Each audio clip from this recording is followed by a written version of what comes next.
Assalamualaikum warahmatullahi wabarakatuh. Jumpa lagi bersama teman-teman Matan TV dimanapun berada. Pada kesempatan ini saya ingin berbicara tentang narasi kelompok pendukung khilafah yang sedang berkembang saat ini. Sebagaimana biasanya bahwa kelompok pendukung khilafah selalu memanfaatkan momentum untuk mengusung ide mereka. Jadi setiap ada momentum, mereka pasti memanfaatkan momentum itu. Misalnya berita tentang resesi ekonomi yang akan terjadi pada tahun 2023 di Indonesia, baik yang disampaikan oleh pemerintah maupun para ahli ekonomi. Berita ini menjadi starting point kelompok-kelompok pendukung khilafah untuk menyebar narasi yang mengusung sistem khilafah sebagai salah satu alternatif untuk menghindari terjadinya resesi ekonomi di negeri ini. Mereka mengklaim bahwa penegakan khilafah akan mampu membendung terjadinya resesi ekonomi. Sebenarnya narasi seperti ini tidak akan mempengaruhi pandangan mayoritas bangsa Indonesia, karena mereka sudah mantap berpegang teguh pada sistem yang dianut oleh negara kita selama ini. Tetapi jika narasi ini terus berkembang, kemungkinan akan mempengaruhi pemikiran generasi-generasi muda bahwa khilafah adalah satu-satunya solusi terhadap setiap masalah yang dihadapi bangsa ini. Jadi sedikit-sedikit khilafah lagi sebagai solusi. Ada beberapa alasan sehingga kelompok pendukung khilafah begitu bernafsu menerapkan sistem khilafah di Indonesia, yaitu sebagai berikut. Pemerintahan dengan sistem khilafah pernah berjaya dan berhasil menguasai hampir separuh dari dunia ini. Terbentang dari Timur Tengah hingga ke Eropa, Asia Selatan, dan hingga ke Afrika Utara dan Timur, terutama di era kekhilafahan Turki Utsmani yang berjaya selama 600 tahun. Khilafah dalam sejarahnya sejak awal terus berkembang hingga menjadi salah satu kekuatan yang disegani oleh semua dinasti di muka bumi ini. Pada masa kekhilafahan, ilmu pengetahuan mencapai puncaknya. Contoh, pada masa kekhilafahan lahir tokoh-tokoh ilmu pengetahuan dari dunia Islam yang menjadi inspirasi dan sumber pengetahuan bagi Barat. Yang kedua, kekayaan negara juga melimpah sehingga pemerintah mampu mensejahterakan aparatnya dan ulama dan guru-guru. Semua makmur dan mendapat tunjangan dari pemerintahan yang cukup besar. Tetapi perlu dicatat bahwa tidak semua khalifah berhasil melakukan hal-hal seperti di atas. Masyarakat Indonesia secara khusus dan masyarakat Asia Tenggara secara umum, khususnya Malaysia, Singapura, dan Brunei, dan sebagian wilayah Thailand dan Filipina, semuanya adalah Muslim. Alasan-alasan inilah yang membuat mereka begitu bernafsu menegakkan khilafah dan berilustrasi bahwa jika khilafah berdiri di Indonesia, maka Asia akan menjadi wilayah kekhalifahan yang cukup luas dan akan memiliki kekuatan di Asia Tenggara ini, sehingga mampu menghadapi kekuatan-kekuatan asing yang ingin memanfaatkan potensi alam yang dimiliki oleh Asia Tenggara, terutama Indonesia. Oleh karena itu, sampai hari ini, meskipun ormas pendukung khilafah sudah dibubarkan, tetapi pada kenyataannya narasi tentang penegakan khilafah masih sangat intens. Bukan saja di media, tetapi juga di tengah-tengah masyarakat. Dan setiap ada momentum, mereka pasti akan memanfaatkannya untuk mempengaruhi generasi muda agar bergabung dalam kelompok ini dan mendukung ideologi tersebut. Berangkat dari fenomena di atas, beberapa hal yang perlu menjadi perhatian kita agar tidak terpengaruh dengan narasi mereka, antara lain sebagai berikut.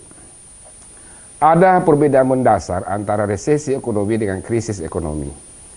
Tetapi masalah ini biarlah menjadi kewenangan para ekonom untuk menjelaskan kedua istilah ini. Yang jelasnya, kita pernah mengalami kedua-duanya.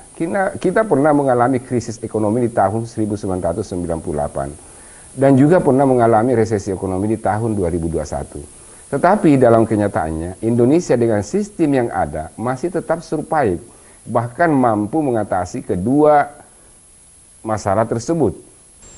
Di tahun 1998 yang ditandai dengan tumbangnya Orde Baru, krisis ekonomi begitu parah. Tetapi kita bersyukur pemerintah mampu melewati krisis itu. Bahkan setelah itu, ekonomi Indonesia menunjukkan kemajuan yang luar biasa, sehingga Indonesia menjadi anggota G20 yang baru-baru ini melaksanakan KTT di Bali. Ini salah satu bukti bahwa ekonomi Indonesia cukup diperhitungkan oleh dunia. Bayangkan beberapa negara yang ingin bergabung ke dalam G20 tetapi belum memenuhi kriteria. Pada tahun 2021 ketika pandemi melanda Indonesia juga terjadi resesi ekonomi. Tetapi kita juga bersyukur karena pemerintah dengan sistem yang ada juga mampu melewati krisis ini. Ketika kita berbicara masalah khilafah, saya hanya ingin fokus pada beberapa kehalifaan dalam sejarah Islam dan mengesampingkan masa Khulafaur Rasyidin karena ulama sepakat bahwa mereka adalah orang-orang terbaik dalam sejarah Islam.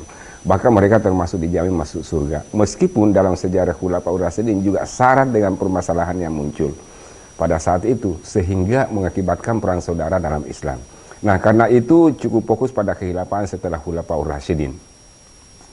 Salah satu faktor keruntuhan khilafah Turki Utsmani adalah juga masalah ekonomi.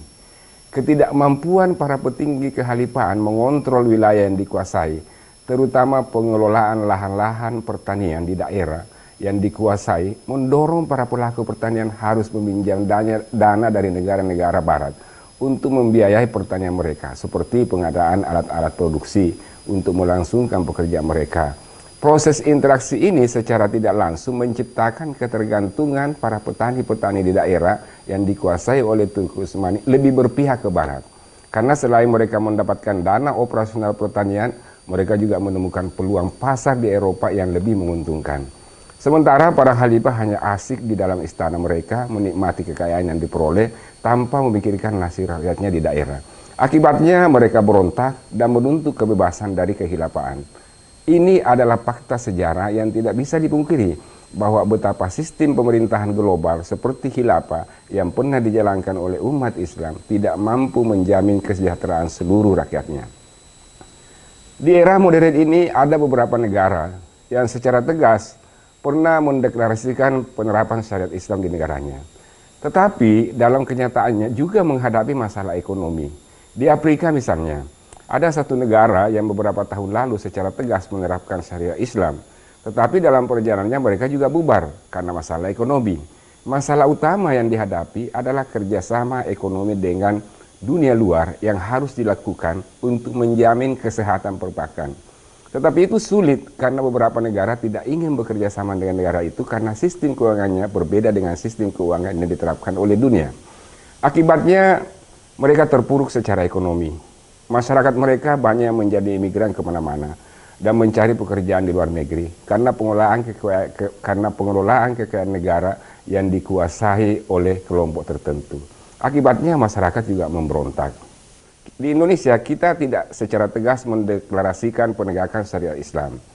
Tetapi sesungguhnya banyak sekali fasilitas yang sudah didapatkan oleh umat Islam. Hari ini kita mengenal Bank Syariat Islam, Bank Syariat Indonesia yang menghadirkan alternatif jasa perbankan yang semakin lengkap. Mereka mengadopsi dua sistem secara sinergis dalam mendukung mobilisasi dana masyarakat secara lebih luas dan menguntungkan masyarakat dengan sistem bagi hasil.